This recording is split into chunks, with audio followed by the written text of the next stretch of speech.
Hello everyone and welcome to the Entrepreneur's Journey. It's a real pleasure to have you all with us today. Again, I'm Andy Bryan, for those of you who don't know me, and I run the show, The Entrepreneur's Journey, as you know. And you may be wondering what the show's all about, so I'm just going to give you a brief insight before I get started so that you know more about it and so you can get the most out of it. So the show is a show where I interview entrepreneurs from around the world and I uncover their story and journey to success from where they first started, their humble beginnings, all the way through to where they are today. And along the way, we share some of the challenges and obstacles they face, some of the learnings that they've gone through. And at the end, we like to try and show people as heroes in their own life and in their own business. And today it's a pleasure to have Debra Oakland on the show. I'll introduce her in a moment. The show today is entitled Living in Courage.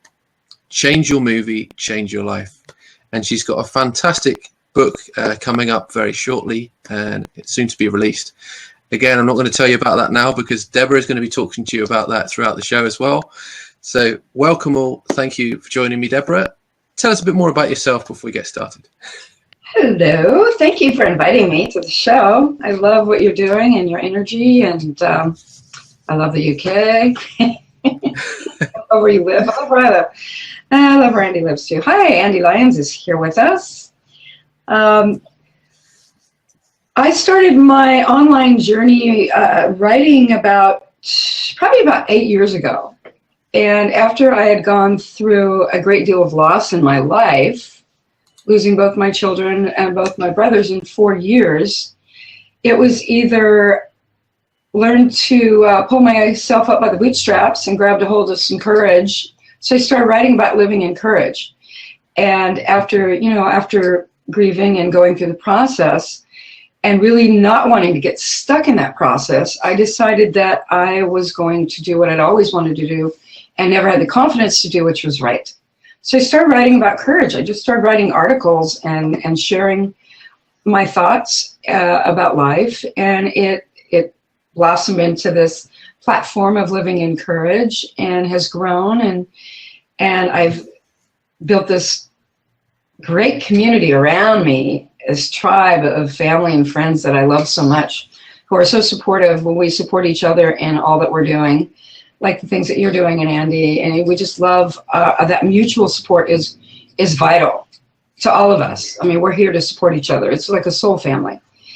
And so in the process of those last 6 years, I've been writing a book that's coming out February 17th. Very cool. So your book's entitled Living in Courage then? Change your movie, change your life, 7 real, REEL, concepts for courageous change. It's not about me. The book's not about me. It's about the 7 concepts, are the foundations that I live by to live my best life. Excellent. So let's dive into your actual story now, because your story is quite profound, obviously, and you've shared the fact that you lost some close family members, sadly. Yes. If I was to ask you where your journey started, before you even started this journey to courage, did it start there, or did it start prior to that, where you were in this place of pain and discomfort and you wanted to make a difference in the world, or you had this call to adventure? I think I had required courage throughout my life. I mean, I really had a beautiful childhood. I mean, one of those pristine ones, Leave It to Beaver kind. We lived on horse ranches and farms and grew our own food, and life was really good. But when I was 16 and my siblings were all younger, my dad up and moved us off to the backwoods of Canada. Yeah. Oh, I didn't talk to them all the way there. I was furious that I was leaving my life, pick up a teenager in the middle of their life and move them. And that required a certain amount of courage and compromise on my part. And living up in the backwoods away from people on a lake was a little challenging. Yeah. And school was an hour away on a bus, on a dirt road, it was cold. And, anyway, I just really started to come to terms with, I have to compromise in life. Things are going to happen, and I need to deal with them as best I can.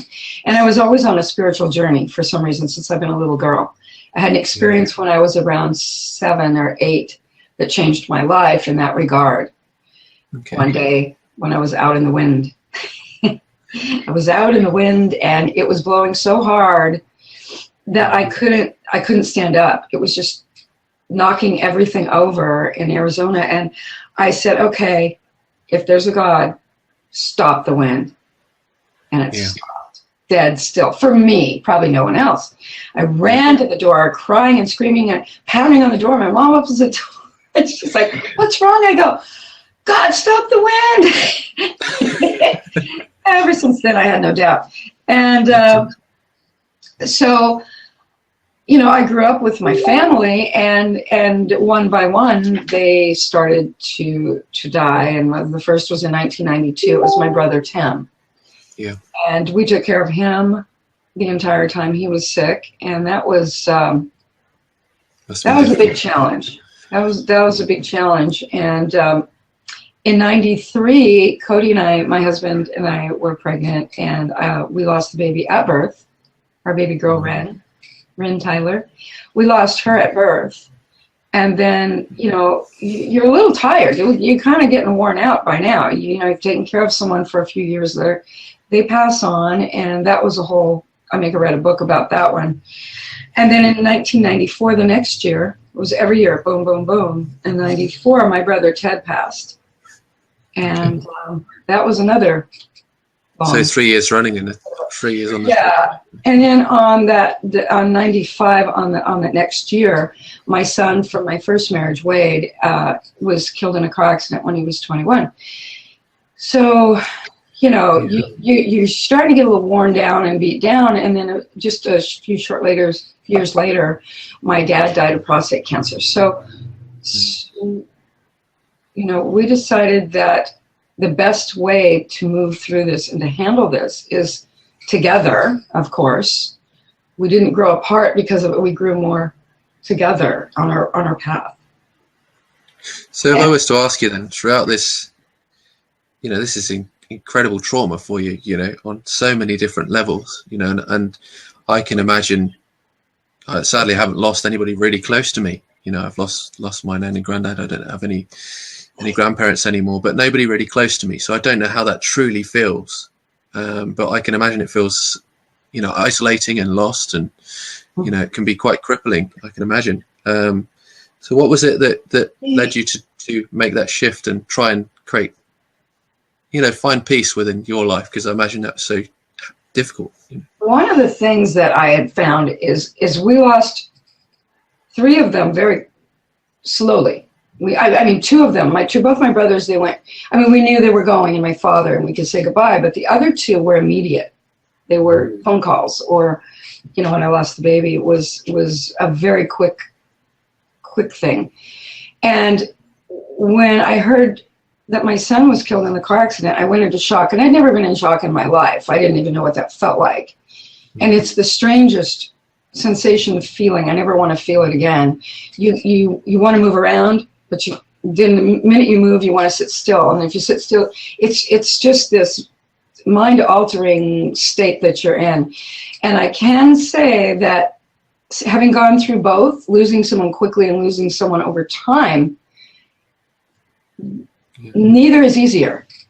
Even though we said goodbye and we had our time to say everything that we ever wanted to say, it was still so difficult. And my son and I spent 7 days right previous to his car accident involved with a drunk driver. It was a drunk driving thing, not with him. Yeah. Saying everything we ever wanted to say about life. What do you think happens when you die? Where do you think you go? Who's God? Everything. 7 days we discussed it. It was amazing. And he said some things over that holiday, like, Grandma, I'm not supposed to be here. And she said, we love having you here. And he said, no, in this world, there's things that I notice now when I look back on friends and family, they pre-paved. It's like they prepared certain things. They closed up and prepared, and even though they didn't consciously know, maybe they did subconsciously know they were leaving, and they prepared things in their own way. So I just decided that courage was something that I grew very familiar with. I was comfortable with it, and I knew that it was something I had to write about. And I knew I had to write. I couldn't not write. I'd see a pin in my head or or I'd hear, I'd feel, see, I don't know how to describe it, but these words would start flowing through me, and I had to get them on paper or onto the computer, and that's how it started. It seems strange. I was kind of a bit speechless there, because I was just looking at your journey, thinking about your journey, and life was thrust upon you, wasn't it? You know, in terms of this courage, you needed to live in courage, or, you know, or sadly pass away with some of your family members. That I imagine it was that difficult in some ways. But what would you say was some of your biggest learnings in Road of Trials, like through that time, as you were growing, you know? Dealing with my own inner fears of death,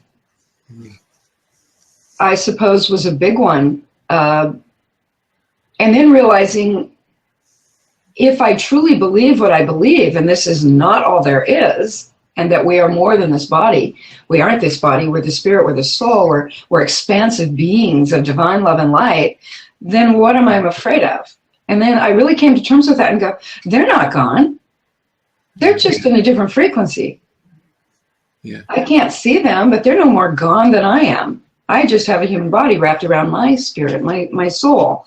And so I really thought, all I can do is just love them, just as I always have, because they're here. I just don't see them, but I can feel them, and I carry them in my heart. And I know that if they're not here, there's a reason they're not here. And as hard as it is to know that, it's really not my business. It's theirs. It's their journey, not mine. And I had to come to terms with that. That was a big lesson for me. And to make peace and really embrace what I believe in the foundations that I've written about in my book, that, you know, if you have a belief system and it works for you, yeah, and it pulls you through the really hard times, it's a good one. Stick with it. If it doesn't support you, find another one. And mine supported me, and it truly just brings me such joy, because I know they would want me to be happy, and they would want me to live in joy, and so I choose to honor them in that way. Yeah, I mean, obviously, throughout this journey, you're talking very much about your inward journey, your inward emotional journey. Yes. Through the ups and downs of the building that courage, belief, having that faith in your life. What would you say some of the journey, right? That is our own individual hero's journey. Definitely. But I was to ask you what some of the physical things that you did in order to progress throughout this time, because we all have the meditation. Meditation. I went very, very deeply into my meditation practices in the morning and the evening. Sometimes I would sit for an hour or 2 hours and connect until I felt that peace, that loving knowingness that I am connected to Source. They are connected to Source. There is no separation. And I just went into that space until I felt that feeling of peace and comfort.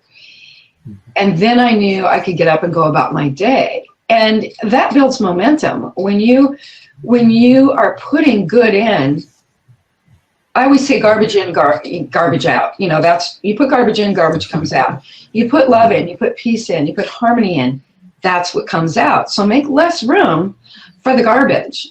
It's like cleaning your closet. All the things in your house, the clutter that you don't need, takes up space. It takes up energy. And it sits as useless energy. Get it out. Energy likes to move. Yeah. Love likes to move. Kindness, money, abundance, everything likes movement and flow. So I realized I needed to create that in my life. And that's what I attempted to do every day until it became a habit. And then it was easy. Definitely. Habits sometimes can be difficult to formulate and create. You know, consciously, they say 21 days, don't they? Unconsciously, you know, they can change within an instant. At least I believe that through hypnosis and other practices. But just thinking about the baggage that we hold, you know, I feel like I could live out a bag, a small, tiny bag, because often the more we have in our life, the more complex it becomes. the less we have, the more we appreciate what we do have, you know. You're a guy. Yeah, that's true. My husband would Very just true. pack a bag and he's gone. I'm not, you know, like, I'm sure Andy will agree, and any women that are on this lab, it's like, okay, we need our makeup, we need shoes, we need, you know, we gotta get cute. So, you know. I mean, if they had fold up everything, you might be all right, you know, but that could be different. If I was to ask you then, obviously, throughout this time, throughout your growth, throughout your road of trials, we each have archetypes that support us and help us on our journey. Did you have a mentor and a guide that was key to your growth and support throughout that time? I did, but it was my higher self. I didn't have anything outside of myself because, I mean, I had family and friends. Everyone was in such distress through these 4 losses. I actually had to hold and support a lot of them up because they couldn't. I'm very strong, and I mean, they were falling apart around me. Cody and I were holding them up. And so I found, one of the things that I found was very key when you go through this type of experience. People react however you do. If you fall apart and you're hysterical and crying, they lose it. Yeah.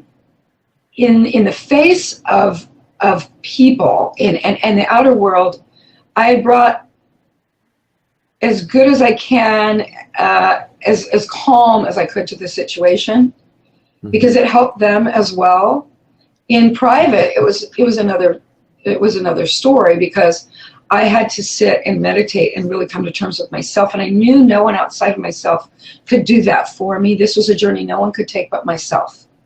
It was my own inner journey, my hero's journey, and it was a journey that I had to walk through.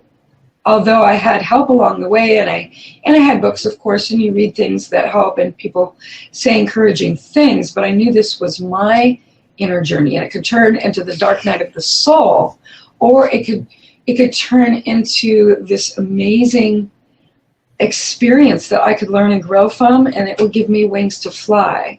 And I knew that they were in my life for a reason, each one of them, and that there was a purpose to it all. And I had to look at what that purpose behind the pain was, because there's definitely pain.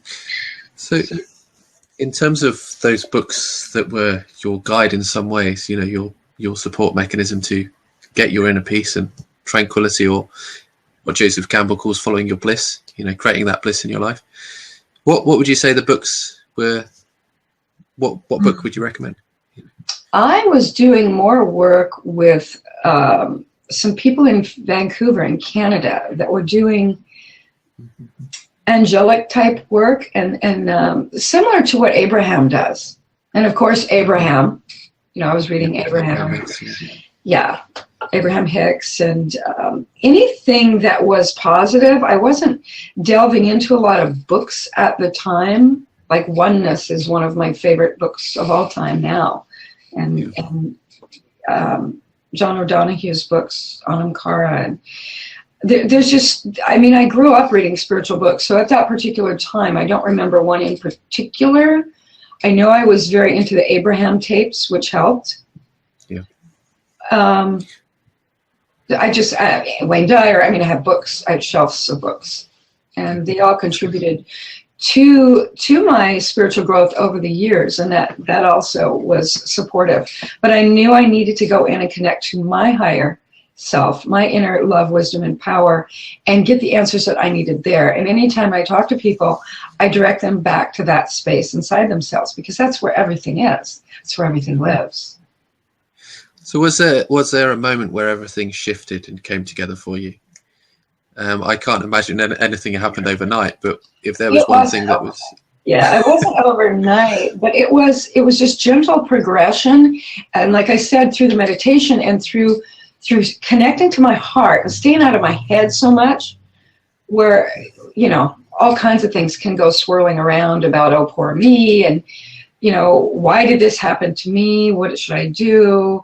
How can I handle this? You know, it just progressed itself. And then when I knew I started writing, when I needed to start writing, like seven years ago or so, whenever it was, 7 or 8 years ago, I knew that was the point. I knew that was the time that I had moved through it. It was like the pathway cleared and the clouds parted, and it was like, okay, I'm here. This is what I'm supposed to do. So I knew what my purpose was. So you finally received your reward. You know, yes, they gave me purpose. They gave me purpose. So what was your reward in terms of a? Good to see you, Alice. Nice to meet you. What was your reward in terms of an emotional reward or a physical reward? I know. Inner peace. Inner peace and an inner knowing that I own my power and I don't have to give it away. No matter what happens out in the world, I own my own power. I don't have to give it to anyone, and I don't have to compromise it. I don't have to apologize for it. I own it. Fantastic. So you could say that's the end of your journey, but your journey is a never-ending journey, really, in some respects. But it's the cycle of life, as we know.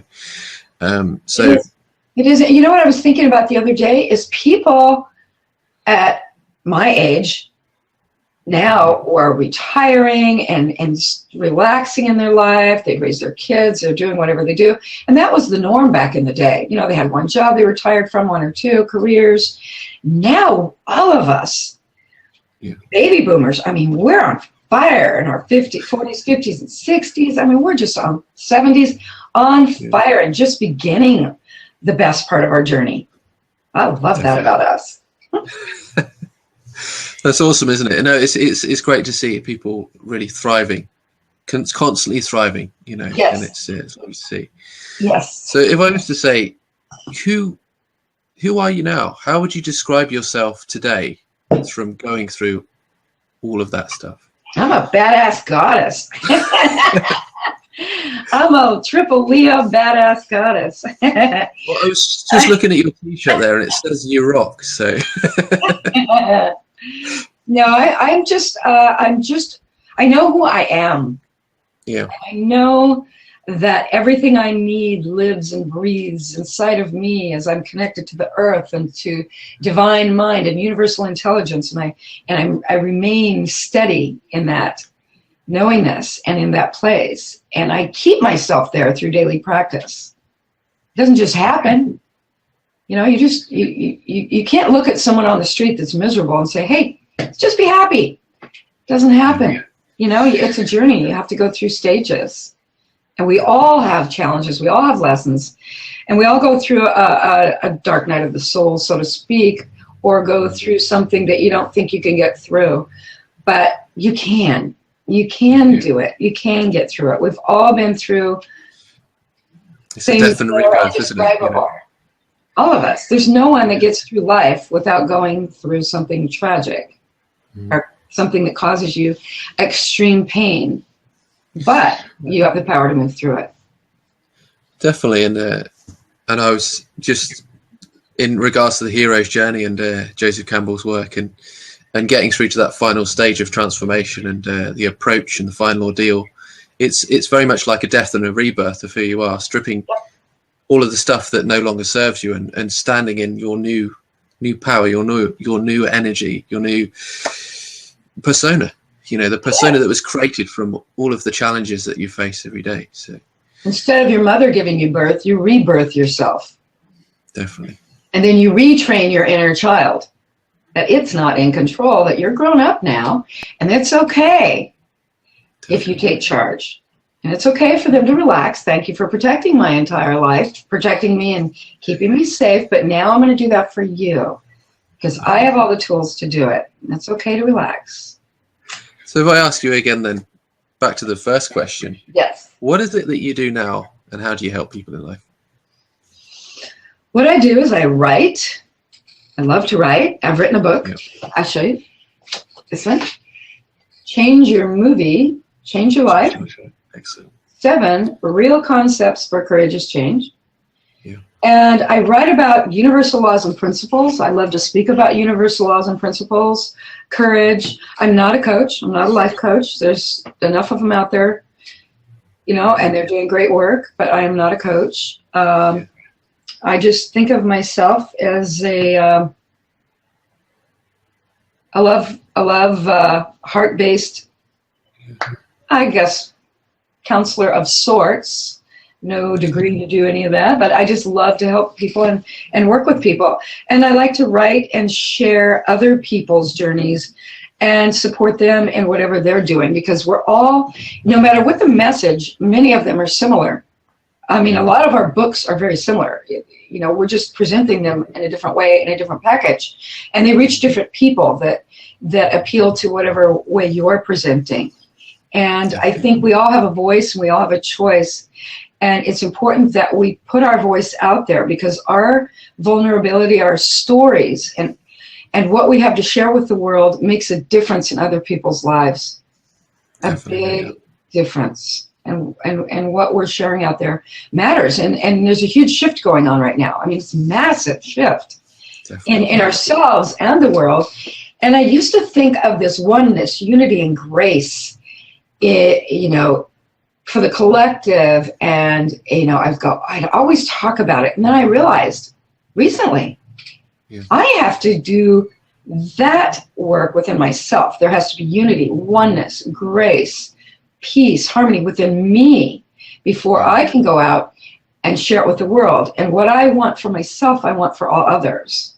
I always hold that in my heart, and I hold the space for that. But not all others are doing the work. So I do what I do, and hopefully that energy spreads out into the world and makes a difference in someone's life somewhere. Definitely. And if I was to ask you, from going through all this journey and through all these experiences, why do you do what you do today? How do you give back, and why do you give back? You know, how do I give back? How and why? You know. How? Yeah. Why I give back is because it's what we're here to do. I mean, we're here to be in service to ourselves and to others.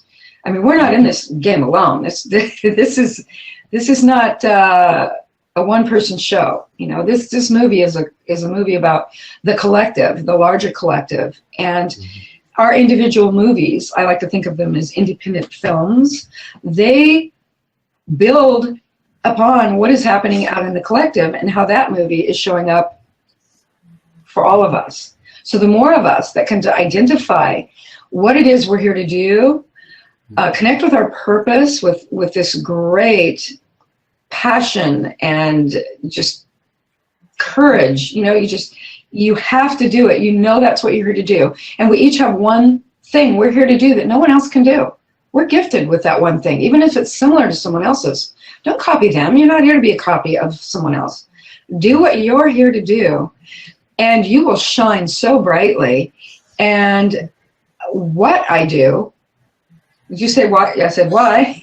And what I do is just share my message and share myself with others as well as I can. I used to want to be this stoic rock.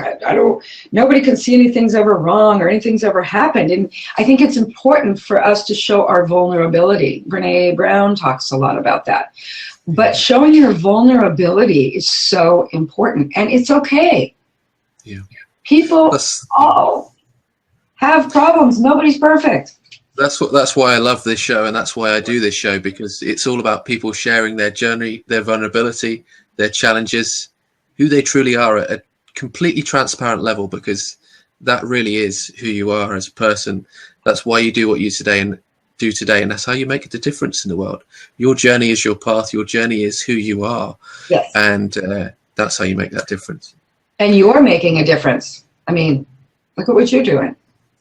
I love this shitty stuff. And you can't not do it, right? You have to. It's in you. Yes. So, final question then, before we move on to questions from the audience. Okay. Where can we find out more about your work? What's your website? www.Debra, Debra Oakland, like the city, OAKLAND.com. And everything about the book launch is there, the Facebook book launch party, tweets, everything's being prepared for everyone that would like to participate. So it's all exciting. Fantastic.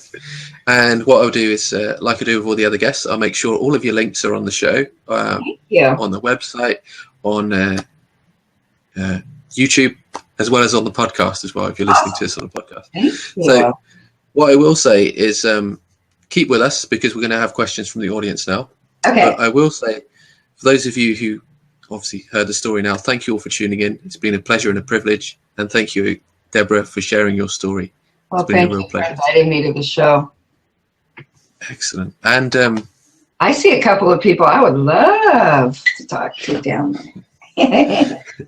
so for those of you who want to find out more about the show and how you can tune in each and every week, we're live every week at 8 p.m. Greenwich Mean Time, which is 3 p.m. Eastern Time over in the States. It'd be great to have you join us. You can find out more about that on my website, which is www.theentrepreneur'sjourney.tv. And obviously you can tune in live on Blab. And as I said earlier there, all the shows are available on recording on iTunes, podcast, on my website, on YouTube, and all over the internet. So thank you for tuning in. I see a question over there. So let's jump into Andy Lyons' question. So thank you for the question, Andy. What is your ideal outcome? What is your ideal outcome for your book, Deborah? My ideal outcome is to basically to give this book wings to fly and to be into the hands of the people that it needs to be in, and to launch myself into a speaking career and turn the book into a workshop. It's incredible because there's movie scripts in there. I've written 7 movie scripts, and there's a lot of fun things going on in the book. It's a little different, and it could even be made into little vignettes for a movie. Excellent. So, just to launch me out wherever I'm supposed to be, and continuing me on a more expansive version of my journey. Excellent. And I know that we haven't shared it yet, and I know it's something you did want to share. Was it an excerpt from your book, or was it an excerpt from your talk? From my TED Talk, which I've never discussed. I wanted to talk, it's about grief and depression. And I wanted to read something that Kay Jameson, in her book, Nothing Was the Same, something that she wrote. It explores the difference between grief and depression. She states, the capacity to be consoled is a consequential distinction between grief and depression. Having experienced clinical depression and grief, Kay is in a position to compare the two. She says there is a startling and essential difference between them. In grief, death occasions the pain. In depression, death is the solution to the pain.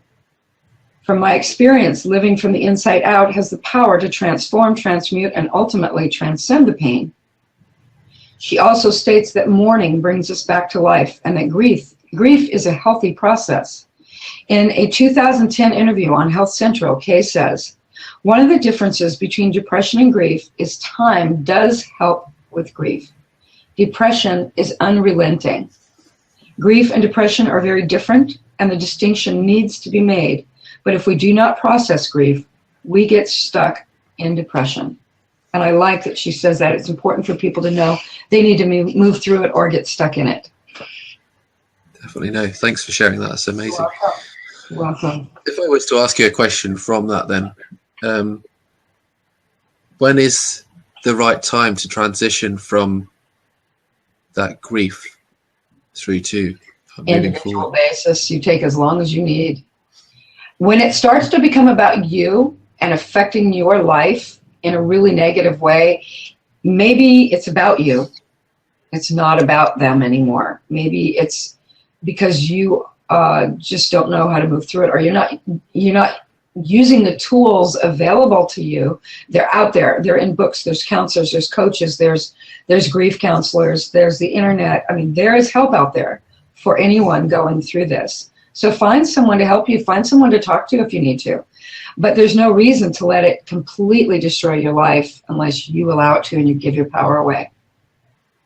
Definitely. And what would you say are some of the some of the messages you could pass on in terms of helping people overcome grief or live in courage, as some extra guidance and tips? Well, I truly believe courage lives in all of us. It's there, and you can connect with it.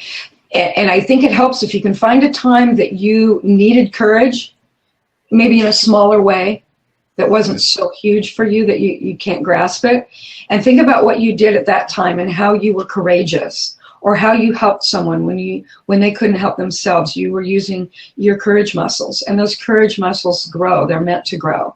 So I would suggest that you start out with maybe some baby steps and work your way up, because courage is in all of us. It lives there. What was the other question? I think it was mostly like what tips and I think that's it. And just trust that you have a purpose. And that purpose, because you lost people, it wasn't taken away from you. It can enhance that purpose. It did it for me. And I know that as horrible as it all was, it changed my life. And it changed my life, and it put me on the path to my purpose and what I'm here to do. So I'm grateful. So trust in the process. Trust what comes up. Definitely, and it brings to mind one of my other guests, who Caroline Cousins. It was one of my earlier interviews, and sadly she had lost her mum very early on. And within the interview, she said, just like you're saying, it was a gift to her. You know, it was a gift that gave her life. You know, yes. And I thought, you know, through such trauma and disrepair, you know, you can create such bliss, you know, and bring that purpose to you. It's maybe difficult at that time, but it's amazing. So forgiveness is probably one of the key things that I would say that I would recommend, because not only forgiving yourself, which are forgiving them, but forgiving yourself. We forget to do that. I was taught that recently. Andy Lyons knows about that. Forgive yourself and forgive them. If you're angry or you feel any animosity about them leaving, forgive them. They are on their path. It's not your path. Yeah. I mean, Andy Lyons just re-quoted you there. Trust it in the process, build the courage muscles, and tap into the purpose. Delicious advice, and I completely agree. Yes, man, from delicious and delicious. I can see it if I put these things on. Damn. Excellent. Okay, so I think we're coming towards the end of the show, and again, it's been a real pleasure to have you on. What would be a final message that you would pass on? Maybe a quote or a thought that you could leave in as a seed in people's minds as we end the show today. Well, let me look up one of my quotes.